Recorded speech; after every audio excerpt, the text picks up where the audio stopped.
Bab 5 Indonesia pada masa reformasi. Bab pertama, reformasi 1998, masa pemerintahan Baharudin Yusuf Habibie, masa pemerintahan Abdurrahman Wahid, masa pemerintahan Megawati Soekarno Putri, masa pemerintahan Susilo Bambang Yudhoyono, dan yang terakhir masa pemerintahan Joko Widodo. Reformasi 1988 adalah masa transisi dari Orde Baru ke era demokrasi yang ditandai dengan runtuhnya pemerintahan Presiden Soeharto. Krisis ekonomi tahun 1997 menjadi pemicu dengan nilai tukar rupiah anjlok hingga 10.000 per dolar.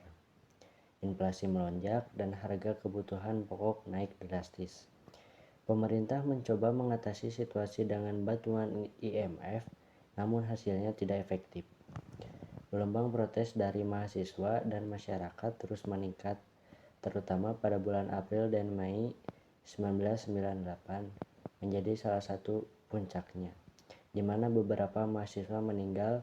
Situasi ini memaksa Soeharto mundur pada 21 Mei 1998 dan B.J. Habibie diangkat menjadi presiden.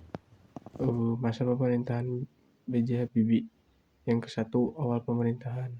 B.J. Habibie menjadi presiden setelah Soeharto mengundurkan diri pada 21 Mei 1998. Pemerintahannya hanya berlangsung selama 512 hari.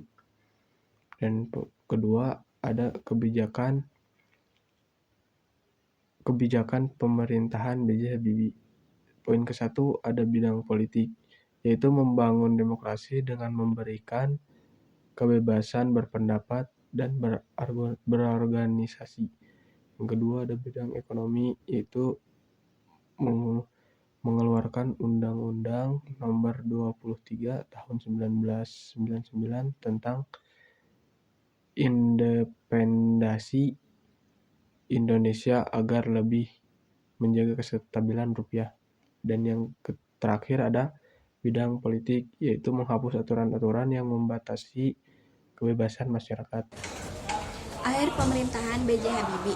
Sejak awal pemerintahannya, Presiden B.J. Habibie banyak mendapatkan penolakan dari berbagai kalangan yang menghendaki reformasi total karena dianggap sebagai bagian dari Orde Baru. Oleh karena itu, sejak awal pemerintahannya, B.J. Habibie mengalami perlawanan dan mengalami kesulitan hanya untuk sekedar bertahan hingga habis masa jabatannya pada tahun 2003. Pada sisi lain, Presiden B.J. Habibie menyadari bahwa proses terpilihnya sebagai presiden tidak melalui proses yang normal, sehingga B.J. Habibie bisa menerima dan menempatkan pemerintahannya sebagai pemerintahan transisi. Oleh karena itu, Presiden B.J. Habibie memangkas masa jabatannya sendiri dengan cara mempercepat pemilihan umum. Pada tanggal 14 Oktober, diselenggarakan sidang istimewa MPR RI dengan agenda mendengarkan pidato pertanggungjawaban B.J. Habibie sebagai presiden, sehingga berakhirlah pemerintahan B.J. Habibie.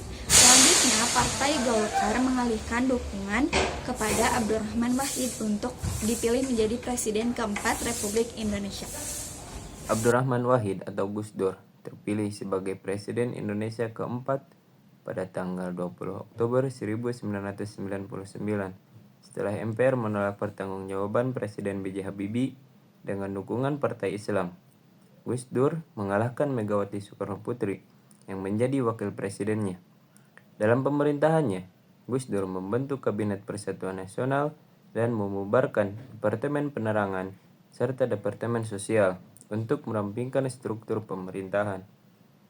Untuk menggantikan departemen yang dibubarkan, dibentuk Departemen Eksplorasi Laut yang kemudian menjadi Departemen Kelautan dan Perikanan.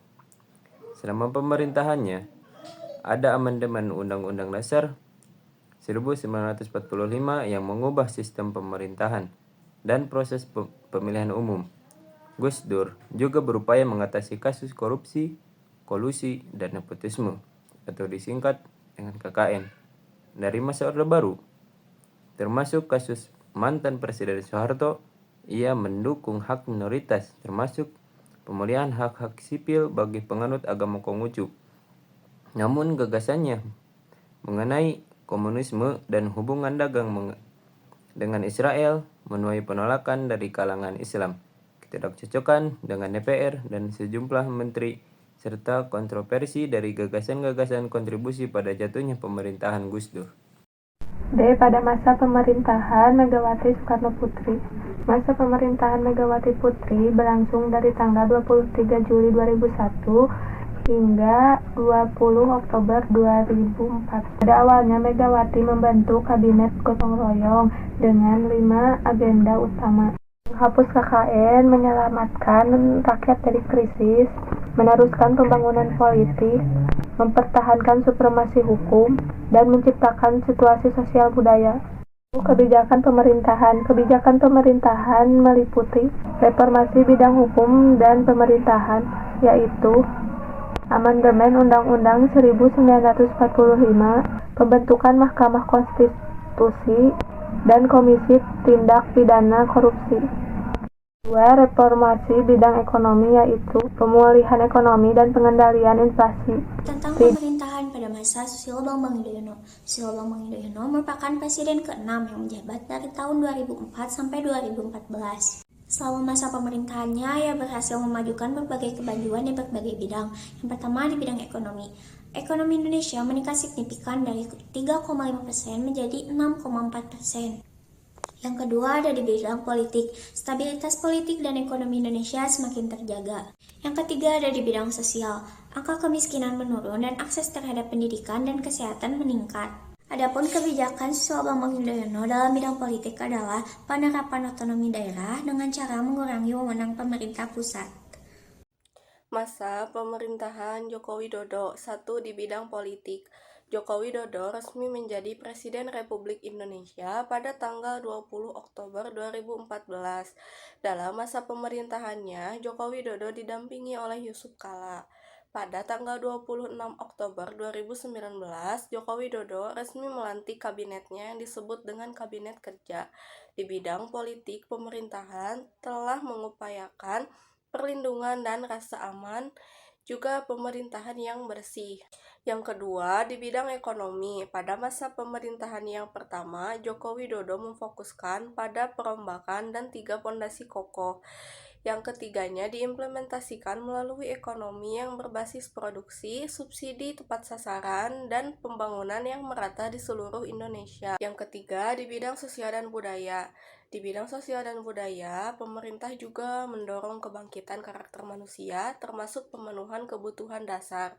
Pemenuhan kebutuhan dasar masyarakat yang kurang mampu akan diadakan bantuan sosial ataupun bansos. Sekian presentasi dari kelompok kami. Selamat